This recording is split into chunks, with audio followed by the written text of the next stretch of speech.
SoundCloud, and welcome to the 905er. Do you remember the first time you heard a band play live music? It's one of those rites of passage that we all go through. You see an artist live on stage and something clicks. The lyrics, the music, or the vibe, something. It just clicks with you and you're a fan for life. For me, it happened a few times, more often than not, at a free music festival held here in the 905 in downtown Burlington. If you're from Burlington already, then you know what I'm referring to. And if you're not, well, I'm talking about the Sound of Music Festival. We've talked about the festival before on the podcast, and I'll have a link to that episode in the show notes. But for a brief summary, it's a 4-day music festival held in downtown Burlington on Father's Day weekend. All genres of music, with some big name headliners involved, names like Big Wreck, the Trews, Finger 11, and the Arkells, have all graced the stages at one time or another. Oh, did I also mention that it's free? That's right. One of Ontario's biggest free music festivals is right here in the 905, at least for the time being. After 45 years of being free, the festival is at risk of ending. Despite budget cutbacks, rising costs are straining the festival to the point that this summer's event may be its last. The festival is putting out the call for private sponsorship to help save this institution of the 905. To talk about the state of the festival, the importance of it to the music scene, not just in the 905, but Canada as a whole, and what the future might bring, I've invited onto the podcast Brent Kinnaird. Brent has led the planning and execution of the Sound of Music Festival for the last 6 years. As you'll see in our interview, Brent is not only a music lover, but a passionate advocate for the community and what a festival like the Sound of Music can represent to the people who participate in it. Thank you, Kinnaird from the Burlington Sound of Music Festival for coming on today to talk to us about the dire straits of this I'm going to say institution in Burlington and the 905 at this point. Brent, thank you very much for taking the time to come on here. Joel, thanks for having me, and a big echo thank you back to you for calling the Sound of Music an institution because it really. I have a biased opinion, but it really is. I do too. I listeners of the podcast know I live in Burlington. I grew up here. I have many memories. Before I could drive, going down to the Sound of Music Festival. I mean, I saw Finger 11 when they were still called the Rainbow Butt Monkeys playing on the footsteps of City Hall, and that just triggered a whole avalanche of love for music and live music and everything when I was in this formative year. So I mean, if you live in Burlington, you know what I'm talking about, and I'm just beating a dead horse here. But this is really just a unique thing that I've traveled around. I've never seen anything like it. So enough of my ragtag opinion. You know what? For those who do not live in Burlington, they live in other parts of the 905 of Ontario. Explain to them what you and I know so well about the Sound of Music Festival. What is this thing about? Yeah, so there's a couple interesting things that you said that I definitely want to come back to. But for those who don't know, and I'm sorry that you don't, because you should know about the Sound of Music Festival. We are Canada's largest free music festival since 1980, so 45 years in the city of Burlington. For decades, what I like to say is we basically build a small city within the city in Spencer Smith Park for a week. And we preside over that city. And how do we preside over it? We have music, we have midway rides, we have vendors, we have food trucks, we have activities for the kids, we have sampling activations. And oh yeah, by the way, there's some pretty good music too. So it is it's a beast. It's a labor of love. Mm-hmm.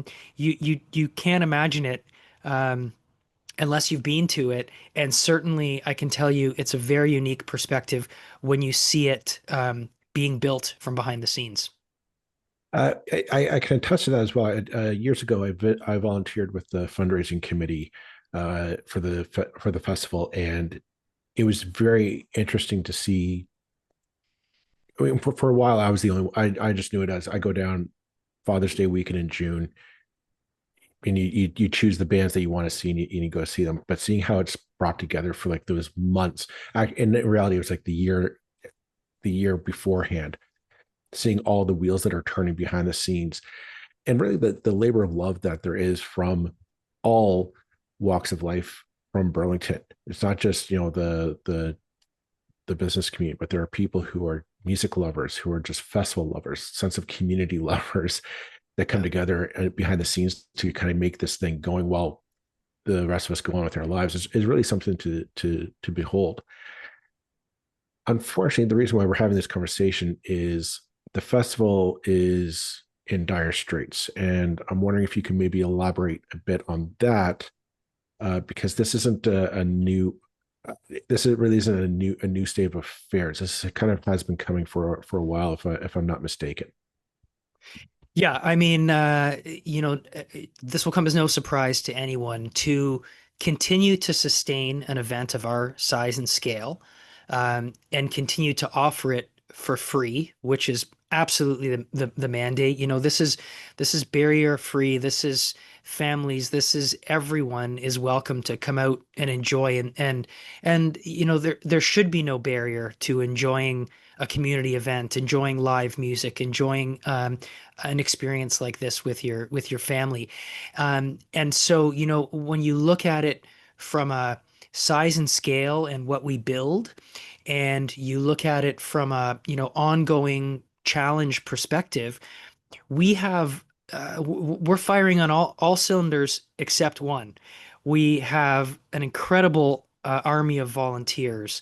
We have such a passionate, loyal following. We have great sponsors and suppliers and supporters. Um, we put on a pretty good party, a pretty good show in Spencer Smith Park. Um, we have incredible support from all three levels of government. The piece that we're missing is this is getting increasingly expensive every year to put this on. We have done everything in our power to manage the expense side of the equation, and I think we do a pretty good job. And when I say we, I'm not talking about me. I'm not even talking about just the current regime. There's years of history here with this event where people have done their very best for what we do at Sound of Music, and the stark reality is things are getting more expensive. Costs are going up. Um, Government grant funding is on the decline. Um, Sponsorship sales are becoming increasingly more challenging. There's a lot of competition from other events. Um, and finding new sources of revenue on site. Yeah, we have a couple of great beer gardens. We have a VIP area that, does pretty well. Um, but it's unfortunately not enough. The reality of the situation is the Sound of Music costs in excess of $1 million to put on every year. And finding the revenues to balance that out has been a challenge that is not new. You pointed it out off the top. It's not a new problem, sadly, but we continue to make it do and make it work every year. But we're reaching that breaking point, and that breaking point to sustain what we do on the size and scale that we do it, and keep it free and accessible Mhm. for everyone is now, frankly, a near impossibility. I can remember, the attractions that you're bringing in, the bands that you're bringing in. I remember seeing like the Arkells just before they kind of crested and became the Arkells. Uh, but I remember seeing them, and the hometown boys, Finger 11, will come back and they'll play every now and again. Like you're not getting uh like no name acts. Like these are real acts. These are artists. And I'm just wondering how the question I think for most people is like, how do you do it? How do you scope Mm. out those acts kind of on the cusp of greatness, reach out to them, and then because I figured they're not going to play for free. They're not going to, they're not. No matter how charming you might be, Brent, I don't think they're going to. They're going to say, "Yeah, we'll do a gimme this round." So, what does that look like behind the scenes uh, for our Yeah, listeners? yeah, a great question, and I'm glad you've gone down this road because it's a really interesting point that we have to keep reminding listeners over and over and over, and folks in the community over and over and over.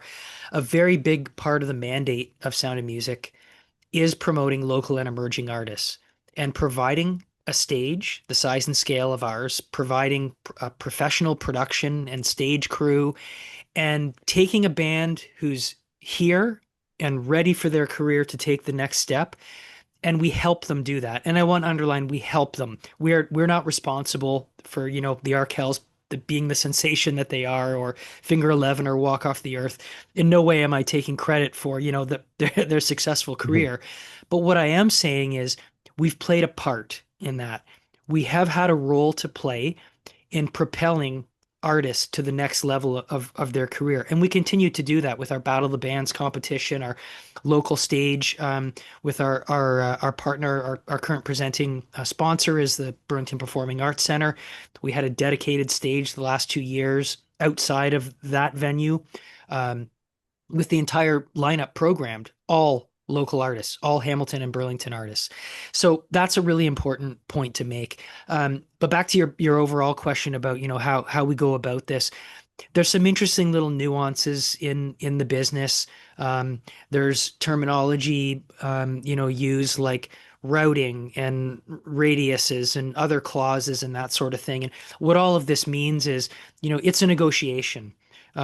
What bands are available, what bands are touring, what bands might be routing coming, through the area in Southern Ontario, maybe playing a show in Oshawa or Toronto or up in London. And, is there an opportunity to stitch some things together and have them make one of their stops along the way at Sound of Music? So we start by sort of looking, at who's out there, who might be on the road, who might be putting a tour together.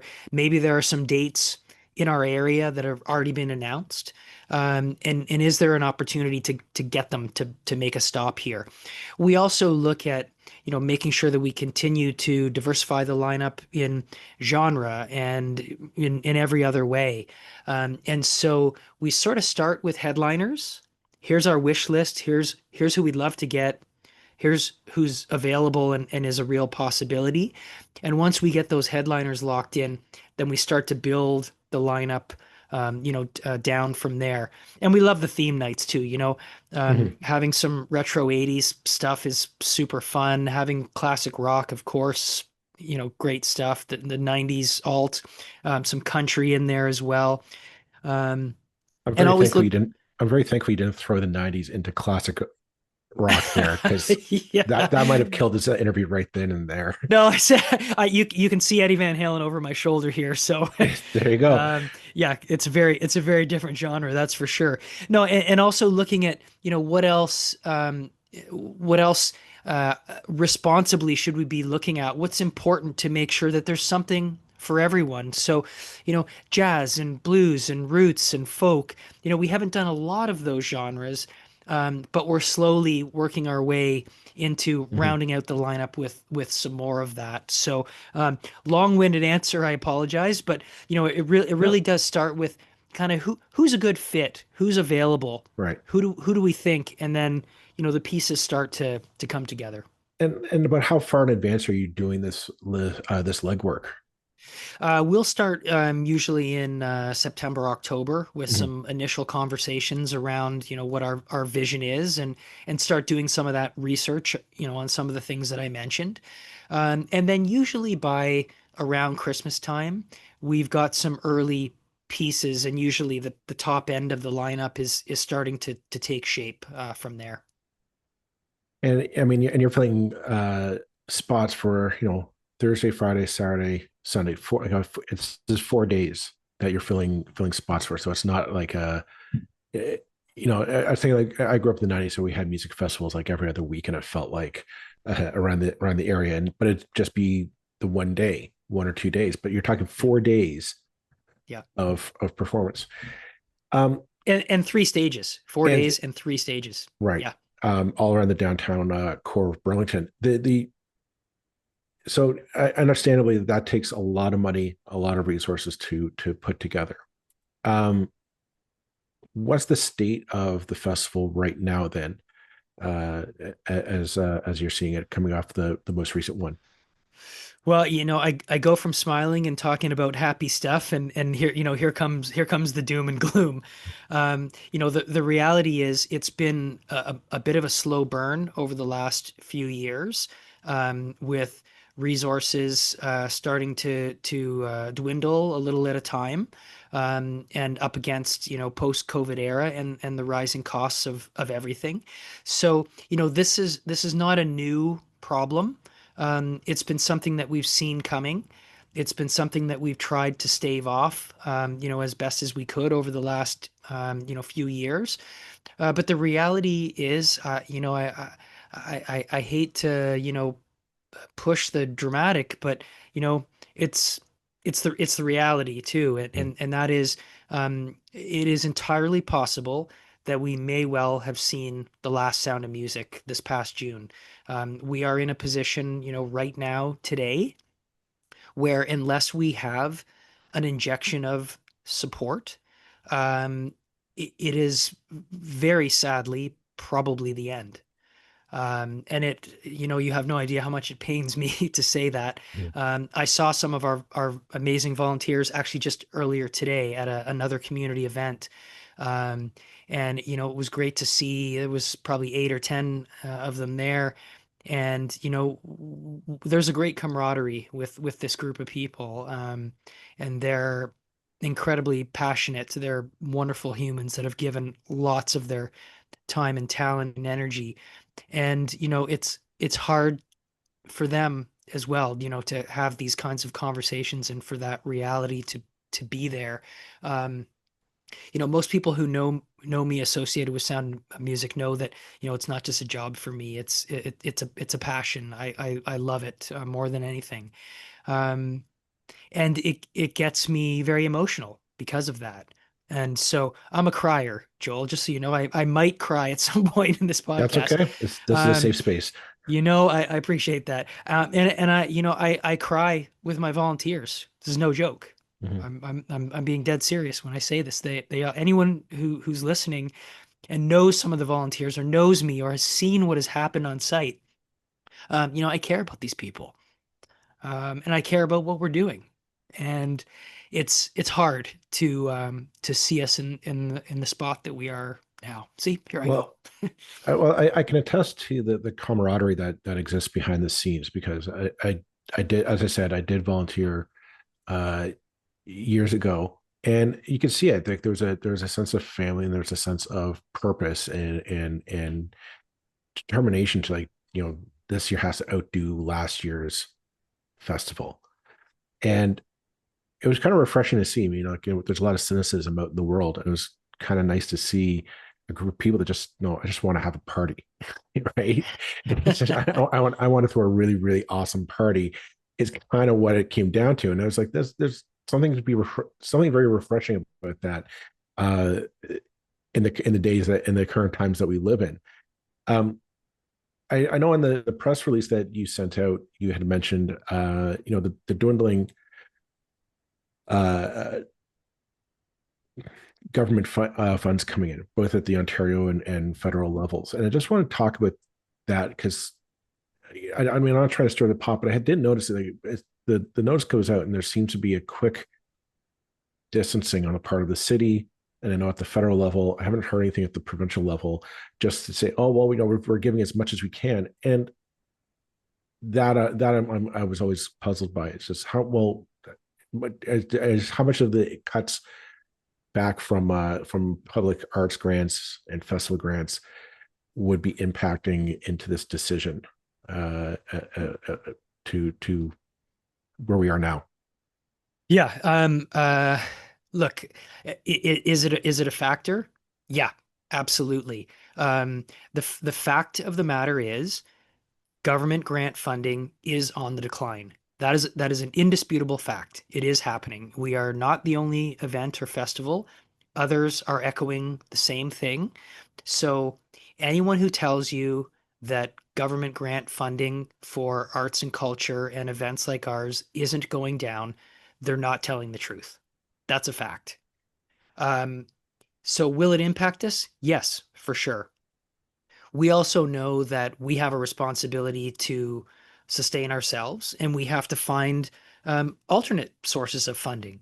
And, none of this is saying a single disparaging word about any level of government that has funded us and continues to fund us. That's not what this conversation is about. That's not what our press release was about. Never once did we say that we were not appreciative of the support that we've had. What we're saying is the reality in today's world of doing what we do, it's not possible to do it at the current levels that we are being funded. It simply takes more. It's more expensive to run it than what it was last year and the year before, and Mhm. so on and so forth. So, firstly, I really need to say and clarify, is there any disregard or disrespect for any of the levels of government in this conversation? Absolutely not. They have been amazing partners. They have supported us in many, many ways, and we have always been grateful for that. What we are saying is we're at a place in time now, finally, where the tree limb is cracked and it's almost broken. Um, the levels of funding that we receive from all three levels of government cover a decent amount of our budget, but we need to find more resources and more funding. And we know if the government is maxed at this is what they're able to provide, or these are the funds that are out there. Obviously, there has to be caps and ceilings on it. We all get that. If that's the case, where do we find the other resources that we need? This is not a case of we're just patting our blanket box, full of money behind the scenes. It's not there. We're saying what we're saying. We've come out how we have because we need to tell our story. And the story is our partners, our funders, our government agencies, all wonderful. But you put all of that together, it still is not enough to be able to present the festival that we present and everyone has come to know and love. So we need to find more corporate sponsors. We need to find donors in the community that believe in city building and believe in the arts and believe in tourism and putting Burlington on the map. Um, we have a very strong story to tell of our economic impact. We bring visitors into the city. They spend money in hotels and B&Bs and restaurants and retail and on and on. So there's absolute economic uplift and impact in the city that is significant from Sound of Music, and we have the data to show that. Um, we introduce people to the city, visitors for the first time. We incentivize them to come back. So, we're helping the city of Burlington to be prosperous and be a city that people look to and want to come to. We absolutely make a positive contribution to that. And so what we're saying is we need to find some additional resources and partners and support to help us continue to do uh, what we've done, which is put on a great party, to your point, Hmm. make some people feel good, and do it with, again, an incredible, passionate group of volunteers, many of whom call Burlington home. So right now, if there's somebody who heads up a business, a corporation right now who might be listening in on this, and their ears might be perked. But oh, what's this Sound of Music Festival all about? What is it that you're asking of them? What is your offer on the table, so to speak, to them to say, well, what did they get out of signing a big check over to you guys for next year's festival? Yeah, so a great question. We've never been write us a check, we'll slap your logo on a screen and, we're done. We'll call it a day. This is about building relationships. This is about cultivating partnerships that bring mutual value. So, what we're asking is people that believe in community, people that have a passion for music and for the arts, people that want to support artists, um, people that understand the value of bringing people together in an event like this, the power of music, the power of a community-based event. As big as we are, we're still, a little community-based thing at heart. That's what we are. And so, all of those intangibles, we want to kind of pull on the hearts and minds of folks and say, yeah, this is important. We can't lose this. This can't die for all of that, all of those reasons. But, from a pure sponsor relationship perspective, what we can offer is incredible name recognition. We can offer the respect of this community. People have come to know and love and respect Sound of Music. So do you want to be synonymous with something that has a great reputation, that has a storied history, that brings people together? And if you want to talk just pure economics and dollars and cents, we can put you as a sponsor, as a partner, in front of a huge audience, which is an opportunity that if your goal is to build business, we have an audience for you that is Well, probably bigger than any other audience you can find. I do want to touch upon that because uh, each year it seems to be the numbers get put out after the event. We brought in so many people downtown. And what's the running average that you would say is how many hundreds of thousands of people you bring into the downtown core of Burlington for 4 days on Father's Day weekend?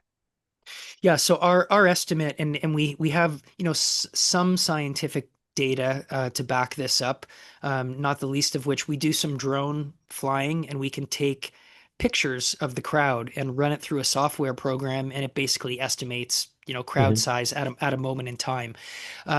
So with that and some other tools, we estimate over the last 3 years, kind of the post-COVID festival years, um, something in the neighborhood of about 400,000 visits. So I really want to emphasize visits. It's not 400,000 people, because you may have the same people that are coming back multiple days, maybe all 4 days. So, but 400,000 visits, how does that translate? Well, this past year, Saturday night, we had Big Rec as a headliner on the main stage, and our crowd estimates are between 12 and 15,000 people just watching Big Rec. That doesn't include the West Stage. We had Tebe on the West Stage on Saturday night. Doesn't include that crowd. Doesn't include the people in the midway. Just watching Big Rec at the main stage, 12 to 15,000 people. We estimate that at the height of the festival, Friday, Saturday are the two biggest days attendance wise. That when we have a jam-packed park, there's something in the neighborhood of, at any one time, 50,000 people in the park. So if you want your brand to be in front of an audience, that is an audience that there's a segment that's reasonably affluent. There's a lot of families, a lot of families with young children. You think of the demographic targets that brands and companies are trying to reach. Mm-hmm. We have it in the course of 4 days. You can be in front of tens of thousands of people.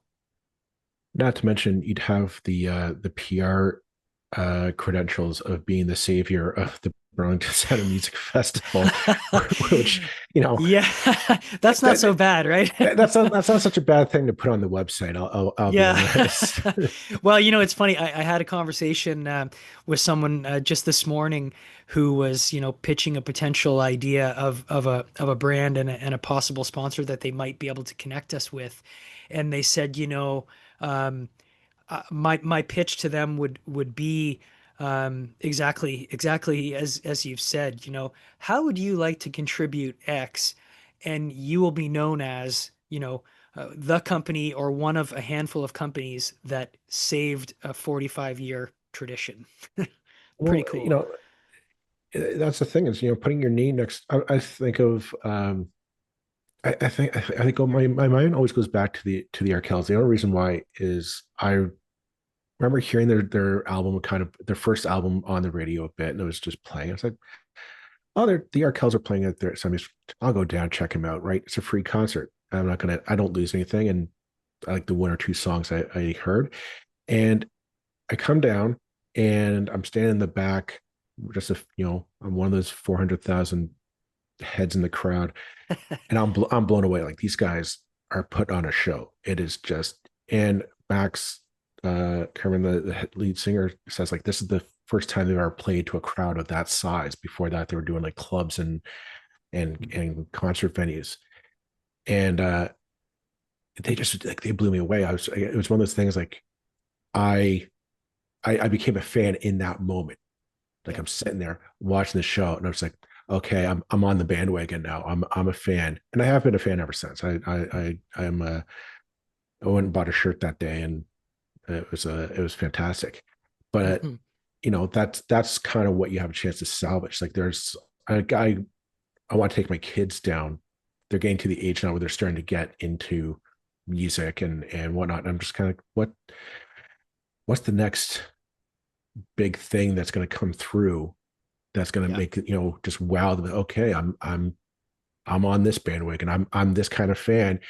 And I can't wait to find out what music my kids are into, that I'm just like, oh my gosh, that's the worst garbage ever. And back in my day, Yeah. we have real music kids. Yeah. Uh, but I mean that it is one of those festivals that is just really unique. Can you think of anything that is comparable to it in I can't think of it in anything in the region, and I'm trying to think even in the province that is like a free festival of this nature, that you get headliners, you get various genres, that is family friendly. Like it's one of those things. Like I can't think of anything off the top of my head. I'm just wondering, like, you're in the business. Is there something that, without maybe giving the competition too much credit, but I just think it is really unique, a unique thing. Yeah, no, I would give a nod to our friends next door in Hamilton at Supercrawl. Mm-hmm, mm-hmm, I'm an Ancaster guy. I'm born and raised Hamilton. I live in Ancaster now. But Burlington is also a bit of an adopted hometown for me with my Sound of Music connection, of course. But those folks across the bay in Hamilton, Tim Podesick and Sonic Onion, and what they're doing at Supercrawl, is we're a different event from them. But in the similar way, there's there's barrier free access to music on artists all weekend long. Different focus, a little bit different genres, and not mm-hmm, necessarily the size and scale that we are from a concert perspective. The event has lots of different pieces. But they're kind of in spirit. They're not all that unlike us in that way. But that aside, I think you're right. If you talk about a pure music festival um, in the province of Ontario, there's nothing like us. You've got a Blues Fest in Ottawa, which is much bigger than we are, and they're getting A-list headline artists, Foo Fighters and Def Leppard and Motley Crue, and bands that are they're not in the same level that we are, but it's also a paid event. There's some other great festivals around the province: Rock the Park in London, the Riverfest in Elora, on and on and on and on. Great music festivals, great people. um, but there's something about the spirit and the vibe of Sound of Music that biased, yes, but I don't really think that there's anything like it, and certainly not the history and the longevity um, that we have. So, I appreciate you, kind of putting us on some hallowed ground and in a special category because we are, and we have a lot of pride. I want to share with you really quickly, sure. as you were talking about the Arkells and the upcoming, and that's a great Finger 11, former known as Rainbow Butt Monkeys, absolutely. Walk Off the Earth, the Arkells, all bands that played very early in their career at Sound of Music, and probably again, helped to kind of propel them to the next level. And you have those, you remember that stuff. Hmm. And two little super quick anecdotes. One a long time ago, and one just this year. So I'm dating myself here with the long time ago one. Um, but I went to see a show during Frosh Week at McMaster in 1990. Yes, I'm that old. Some buddies and I who were, first year college and university, we went down to the gym at McMaster during Frosh Week playing a show. Um, Guess what the band was? Yeah, it was the Tragically Hip playing in the gym at McMaster University. So that's a moment where you go, they're here, and then they start taking jumps. And this is the same kind of thing that we've Hmm. done with some of these local bands we mentioned. And so fast forward to, this year, we did a Battle of the Bands competition. We've done that, several years. We had over 160 bands from Southern Ontario apply for Battle of the Bands. What does that tell you about the music scene in Ontario? It's incredible, Well, right? it, And so that's here's a my sure. just Go to ahead. finish that point. So the winner of the Battle of the Bands competition this year got a spot on the main stage at the festival on Saturday afternoon to open up the festival. So you talk about when you saw the Arkells then and where they are now, this incredible band, a trio, they're called Black Paint. They're from Ajax. They win the Battle of the Bands. Great guys, super duper musicians, unbelievable musicians. They're actually playing in Hamilton in a couple days. Um, these guys arrive to load in. Big Rec is headlining the show that night. These three young dudes from Black Paint who play, bars around Toronto and Southern Ontario, they walk up on the main stage to load up their gear and get ready to play their show. And I can see in their eyes, they're like, whoa, like this is big. And for Hmm. me, love Big Rec, love the Struts, love all the bands we've had play. But that's the moment for me that I go, this is why we do what we do. That's why right there. There's, I love music, and I remember as a kid, as a teenager, like that thrill of discovering a band that it's like it's yours, right? Like nobody else has heard this band before. Nobody knows what they sound like. Nobody knows the lyrics yet, but you've discovered them on stage. They're the opening act for a the head the constant the guys that you bought the ticket to, right? And the opening act comes in, like these guys are good. Oh wow. Oh, and they're playing their set. And you're just like, okay, I need more. And there is something about that. There's a thrill of just like it's like you feel like you're the first one to discover it, right? Like you're the first fan.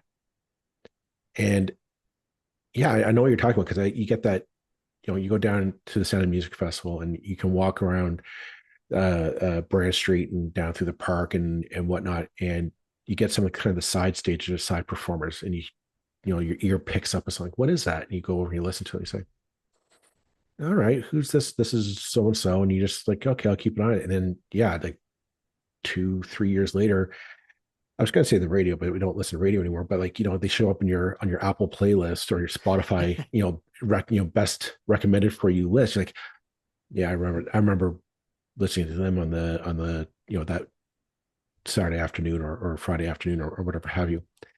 Um, if somebody doesn't step up to fill this funding gap, is there a chance like the festival transforms into a paid event to offset those costs, or is the determination of just like we are keeping it free come hell or high water? What is going to happen? What are the possibilities down the road? So first and foremost, the goal is to keep it free. Absolutely. Um, the reality is that may not be possible. So, could there be a paid component, or could it turn into a ticketed or paid event? That's one of the things that we're looking at. Absolutely, yes. Um, do we alter how we present it in some way? And that means, does it stay as a 4-day event, or do we go from 3 stages down to two, or on and on and on? anything is on the table right now is the honest answer and is the reality. Um, but ultimately, what we would love is to keep this festival free in its current format, um, because that's where the magic has been, and that's where the biggest impact has been. And if somebody just listened to this and has an itching to fill that gap, what can they do? Where can they reach you? Reach out to us on Instagram or Facebook, send us a private message.